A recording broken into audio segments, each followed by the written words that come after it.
and rest a spell before we see if Farmer Bean's at home." The boy had not heard. He just stood on tiptoe, holding his bundle and gaping at the colts, as if he had never seen their like before.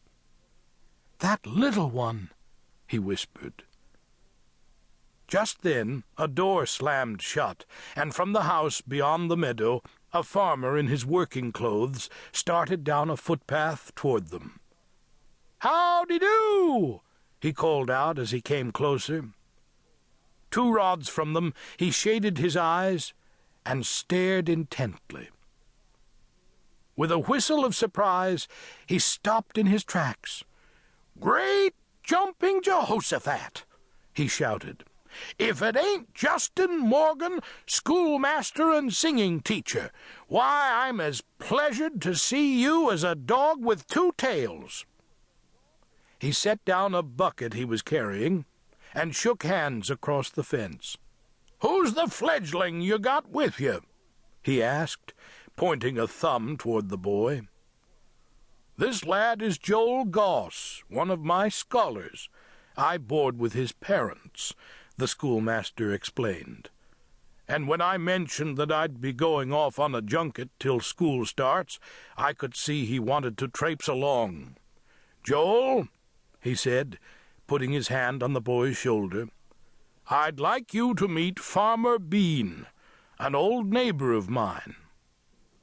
Reluctantly, Joel turned from the colts to face the farmer. He had never been introduced before. It made him blush to the roots of his sunburnt hair.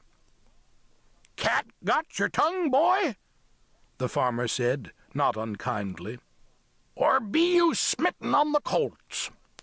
And without waiting for an answer, he popped more questions.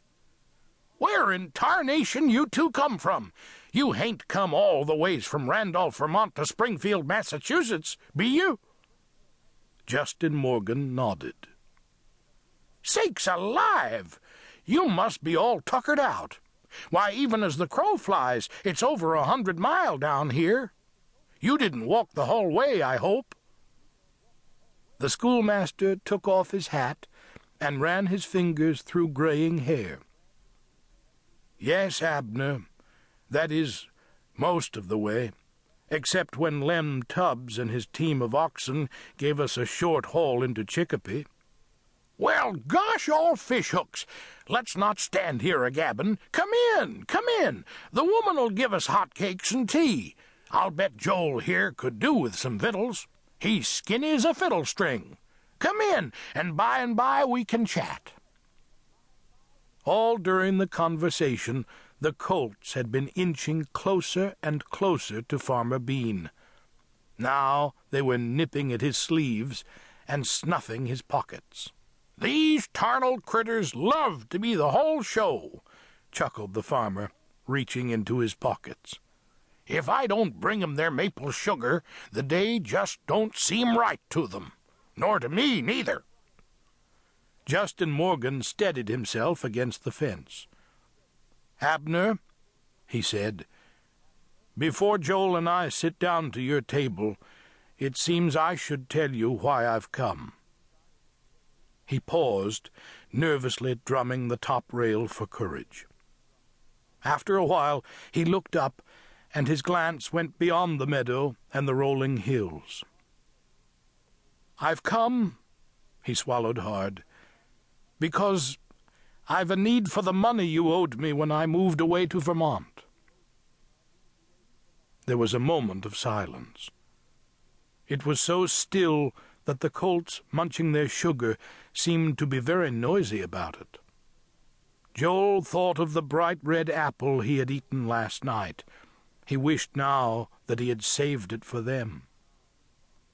It was a long time before the farmer could answer. Then he said, "You've come a terrible long way, Justin, and 'tis hard for me to disappoint you. But me and the woman have had nothing but trouble." He began counting off his troubles on his fingers. "Last year my cows got in the cornfield and ate theirselves sick and died.